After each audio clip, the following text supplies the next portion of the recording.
It was a cool fall evening when Sarah and her boyfriend Jason were driving back from a weekend trip out of town. The road was empty, surrounded by dense woods on both sides, with only the occasional streetlight flickering in the distance. They had been talking and laughing, sharing stories and memories, but as they passed a lonely stretch of road, they saw her. A girl stood by the side of the road, her thumb raised in the universal gesture for a ride. She looked cold, wrapped in a tattered coat that seemed to hang off her thin frame, and had an unsettling expression as she gazed down the dark road. Sarah hesitated, her instincts warning her to keep driving.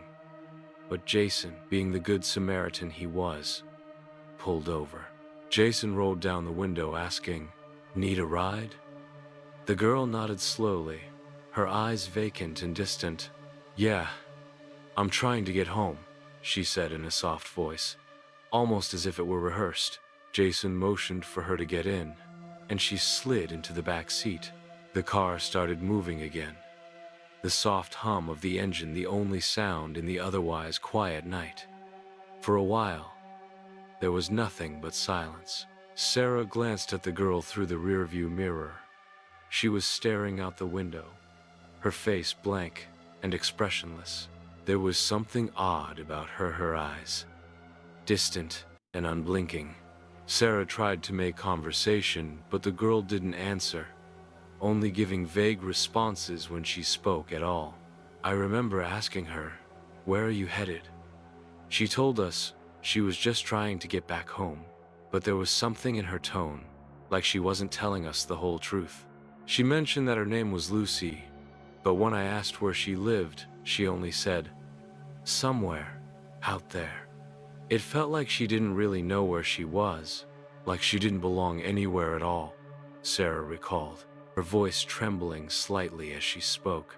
Jason, who had been listening intently, added, "I didn't think much of it at first. She seemed cold, maybe just lost. But as we drove further, I noticed something wasn't right.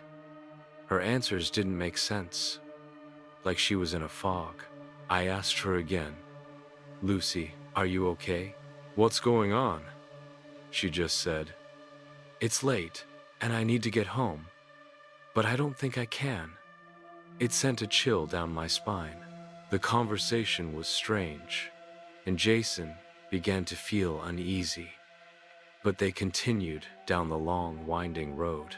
As they approached a particularly desolate stretch, Sarah glanced into the rearview mirror again and froze. The girl, Lucy, was no longer there. I couldn't believe it. I looked back, and the seat was completely empty. I started panicking, asking Jason if he saw what I saw, but he was just as confused. We hadn't stopped the car, and there was no way she could have gotten out without us noticing. Sarah exclaimed, her heart racing as she recounted the moment. Jason's brow furrowed in disbelief.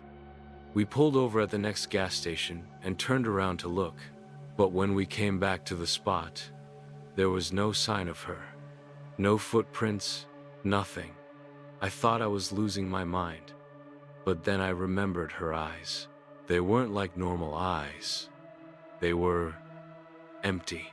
As they reached the next town, they stopped at a diner to calm down. The waitress, a middle-aged woman with graying hair and a warm smile, noticed Sarah's agitation and asked what had happened. Sarah explained the strange encounter, and the woman's face turned pale, her expression shifting from curiosity to concern. "Oh, you saw her, didn't you?" the waitress whispered, her voice low and trembling. "That's the hitchhiker. She's been haunting that stretch of road for years. She was in a car accident there a long time ago, and now she appears to travelers, only to vanish when they take their eyes off her." The waitress's words sent a shiver down Sarah's spine. "What do you mean? Is she a ghost?" Sarah asked, her voice barely above a whisper. The waitress nodded solemnly. "Yes, many have seen her. She asks for a ride, and then she's gone, leaving behind nothing but the faint scent of perfume. It's a strange thing, but it's a mystery we've never solved. A police officer who happened to be in the diner overheard their conversation and approached them. "I remember the call coming in that night," he said, his tone serious. "The couple sounded shaken, but when we investigated, we couldn't find anything. The girl was just gone. We did a search of the area, but it was like she disappeared into thin air. We've had reports like this before, and it's always the same story. She asks for a ride, and before you know it, she's gone." Sarah and Jason exchanged glances, their minds racing with the implications of what they had just heard. They left the diner, still shaken but unsure of what had really happened. The drive home was filled with silence, their thoughts swirling in a chaotic mix of fear and disbelief. Was it a ghost they had picked up? A figment of their imagination? Or was there something more to the tale of the vanishing hitchhiker? One thing was for sure: the strange encounter with Lucy would never leave them. As they drove through the darkened streets, the weight of the night pressed heavily upon them. The trees loomed like silent sentinels, and the road stretched endlessly ahead.